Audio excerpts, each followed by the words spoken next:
नमस्कार दोस्तों, मैं डॉक्टर आकाश कोटनाला। इस लेक्चर में हम ईशावास्योपनिषद का संपूर्ण परिचय जानने वाले हैं, जिसके अंतर्गत हम जानेंगे ईशावास्योपनिषद, इस उपनिषद का नाम क्यों पड़ा, कहाँ से यह उपनिषद लिया गया है, किन किन विषयों का वर्णन इस उपनिषद में किया गया है, और ख़ास करके अगर हम योग से मास्टर या फिर पीजी डिप्लोमा या फिर यूजीसी नेट की तैयारी कर रहे हों तो कौन कौन से विषय इस उपनिषद से संबंधित हमें एग्जाम में पूछे जाते हैं, इन सब विषयों के ऊपर हम यहाँ पर चर्चा करने वाले हैं। प्रारंभ करते हैं ईशावास्योपनिषद का परिचय। हमें ध्यानपूर्वक समझना है कि यह जो ईशावास्योपनिषद है, यह उपनिषद श्रृंखला का प्रथम उपनिषद माना जाता है। जैसे कि पिछले लेक्चर में हमने चर्चा की, जब हमने उपनिषदों के बारे में वर्णन किया तो वहाँ पर हमने देखा कि जो उपनिषदों की जो संख्या है मुक्तिकोपनिषद के अनुसार 108 है, और उन 108 में से भी 10 उपनिषद ऐसे हैं जिनके ऊपर शंकराचार्य जी के भाष्य हमें प्राप्त होते हैं। उन्हीं 10 उपनिषदों को मुख्य उपनिषद माना जाता है, और उन 10 उपनिषदों में से भी ईशावास्योपनिषद, इस उपनिषद का जो नाम है, अर्थात यह जो उपनिषद है, यह उपनिषद श्रृंखला का प्रथम उपनिषद माना जाता है। इसलिए ध्यान दीजिएगा, ऐसे प्रश्न किसी भी एग्जाम में आपको पूछे जा सकते हैं, किसी भी इंटरव्यू में आपको पूछे जा सकते हैं, इसलिए आपको ध्यानपूर्वक विषय को समझना है। तो हमारा यह जो ईशावास्योपनिषद है, प्रथम उपनिषद माना जाता है। इसके साथ ही हमें ध्यान रखना है कि यह जो उपनिषद है, यह शुक्ल यजुर्वेद का 40वां अध्याय है। हम इस विषय पर पहले भी चर्चा कर चुके हैं। जो 4 वेद हैं, ऋग, यजु, साम और अथर्व, इन उपनिषदों के अंतर्गत इन वेदों के अंतर्गत कितने कितने उपनिषद हैं, इस विषय पर हम चर्चा कर चुके हैं।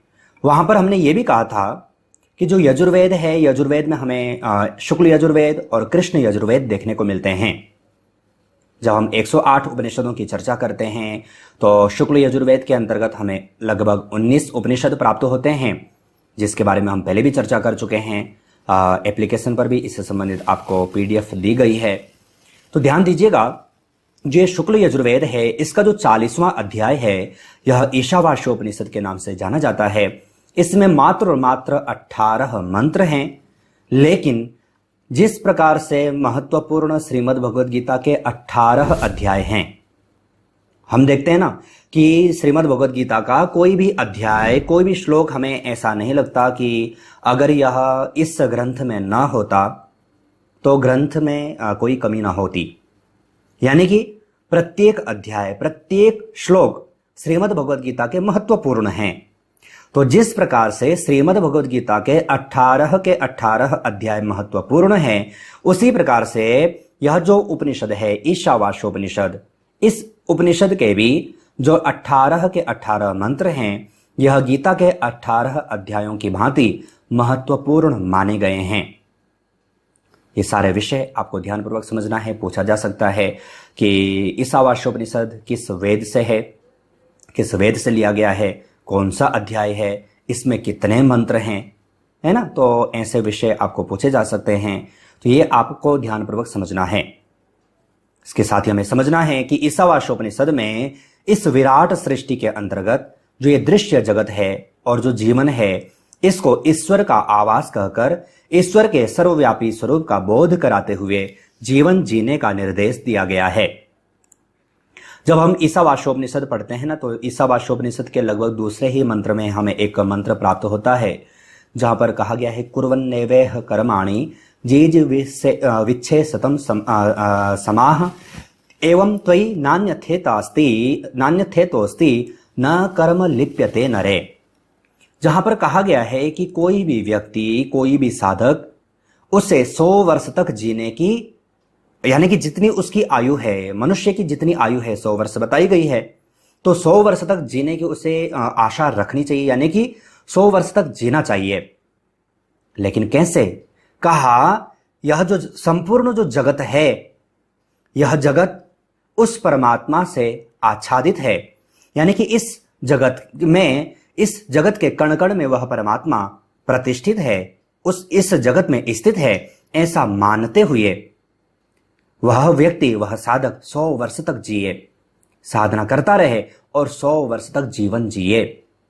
ऐसी जो भावना की गई है, ऐसी जो प्रार्थना की गई है, ऐसी जो कल्पना की गई है, वह ईशावास्योपनिषद के लगभग दूसरे मंत्र में की गई है। इसलिए यहां पर कहा है कि ईशावास्योपनिषद में इस विराट सृष्टि के अंतर्गत, यह जो जगत है विराट है, इसके अंतर्गत दृश्य जगत और जीवन को ईश्वर का आवास कहकर, यानी कि इस संपूर्ण जगत में वह ईश्वर समाया हुआ है, ऐसा समझ करके ईश्वर के सर्वव्यापी स्वरूप का बोध कराते हुए या फिर बोध करते हुए जीवन जीने का निर्देश दिया गया है। किसमें? इस उपनिषद में, अर्थात इस ईशावास्योपनिषद में। तो ये यहां पर आपको ध्यानपूर्वक समझना है। देखो एग्जाम में हो सकता है कि जैसे कि आप योगाचार्य के तृतीय सेमेस्टर में हो तो वहां पर आपको 18 उपनिषद पूछे जाते हैं। तो हो सकता है एग्जाम में आपको पूछ लिया जाए ईशावास्योपनिषद का परिचय दीजिए, चाहे 5 नंबर में या 10 नंबर में या फिर 20 नंबर में। तो ये सारे विषय अगर आपने ध्यानपूर्वक पढ़े होंगे, याद किए होंगे, समझे होंगे, तो आप वहां पर लिख पाओगे। आगे देखें, परिचय तो हमने जाना, परिचय तभी कंप्लीट होगा जब हम इसके अन्य विषयों को भी जानेंगे। ईशावास्योपनिषद को आखिरकार ईशावास्योपनिषद कहा क्यों जाता है? अन्य किसी नाम से भी जाना जा सकता है। हमने प्रत्येक उपनिषद के बारे में चर्चा की है। एप्लीकेशन पर आपको ये पूरा कोर्स दिया गया है, पीडीएफ के माध्यम से भी और लेक्चर्स के माध्यम से भी। आप योगा एजुकेशन हब एप्लीकेशन पर जाकर के देख भी सकते हैं। वहां पर हमने प्रत्येक उपनिषद के बारे में हमने कहा है।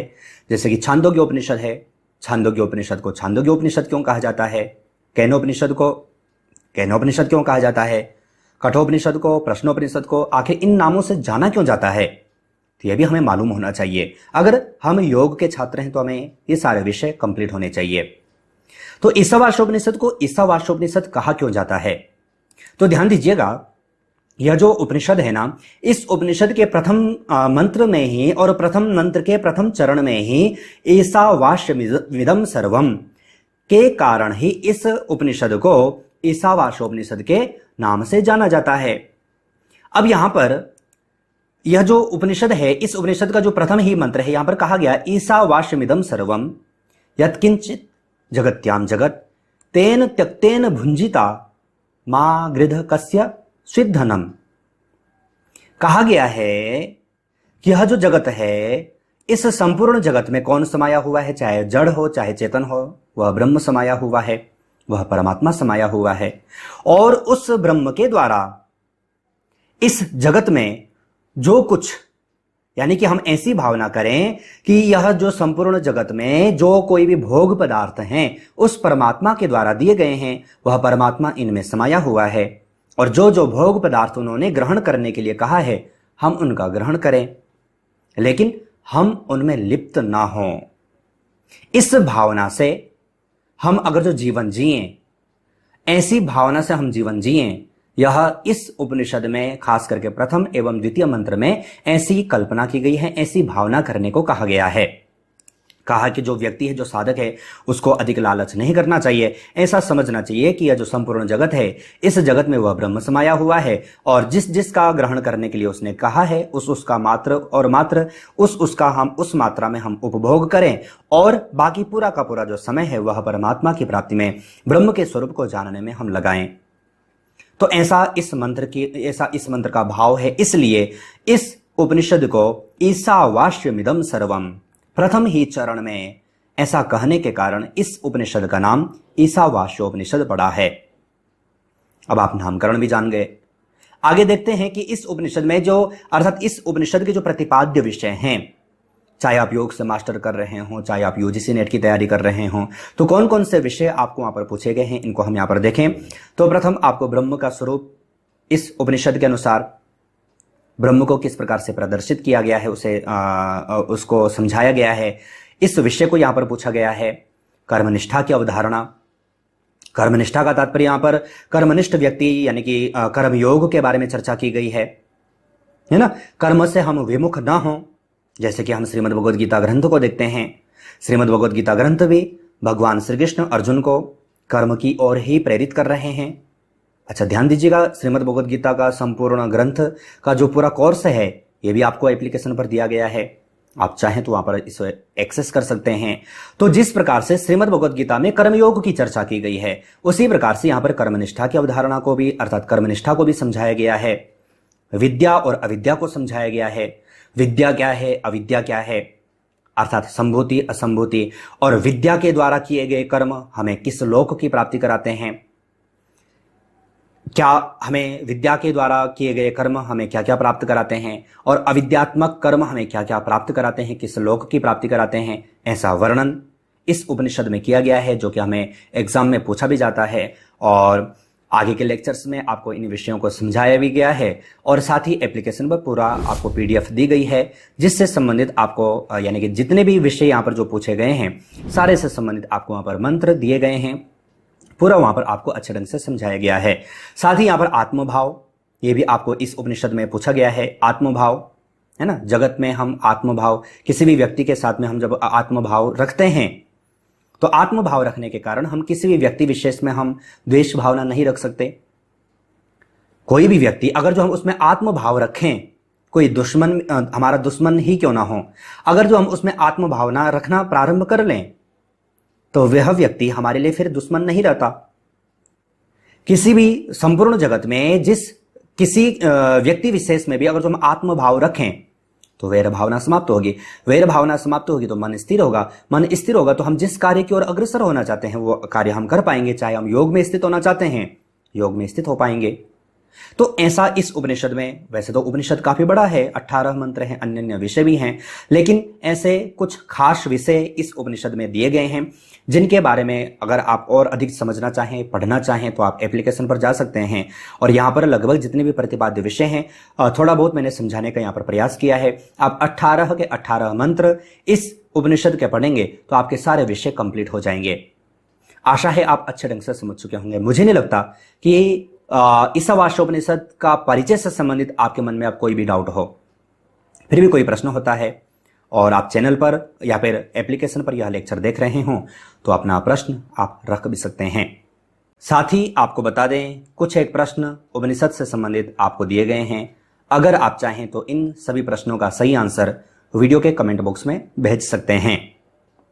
प्रथम प्रश्न आपको दिया गया है उपनिषद श्रृंखला में निम्नलिखित में से प्रथम उपनिषद है ईशावास्योपनिषद, केनोपनिषद, प्रश्नोपनिषद या फिर मुंडकोपनिषद। सही आंसर क्या है छांट करके वीडियो के कमेंट बॉक्स में भेजिएगा। दूसरे प्रश्न की ओर चलें।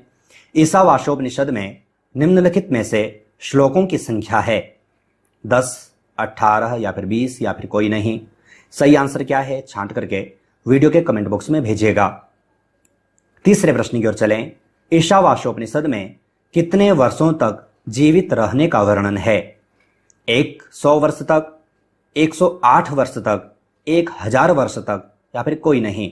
सही आंसर क्या है छांट करके वीडियो के कमेंट बॉक्स में भेजिएगा। साथ ही आपको बता दें, ये जो प्रश्न आप यहां पर देख रहे हैं इसी प्रकार से प्रश्नों की सीरीज आपको एप्लीकेशन पर आपको कोर्स के माध्यम से दी गई है, बुक के माध्यम से दी गई है। अधिक जानकारी के लिए आप yoga education hub mobile application पर जा सकते हैं। आपको इससे संबंधित कई सारे कोर्स और आपको बुक वहां पर मिल जाएगी। नेक्स्ट चौथे प्रश्न की ओर चलें। निम्नलिखित में से उपनिषद के अनुसार कर्मनिष्ठा का तात्पर्य है? कर्मयोग, कर्म संन्यास, योगारूढ़, अ एवं ब। सही आंसर क्या है छांट करके वीडियो के कमेंट बॉक्स में भेजिएगा। सभी प्रश्नों को हमने यहाँ पर जाना भी है। अगर आपने लेक्चर को ध्यानपूर्वक देखा होगा तो आप सही आंसर भेज भी पाएंगे। इस लेक्चर में इतना ही। अन्य लेक्चर्स के साथ आप सभी से पुनः मुलाकात होगी, लेकिन तब तक आप अपना और अपनी फैमिली का बहुत ख्याल रखिएगा। बाय।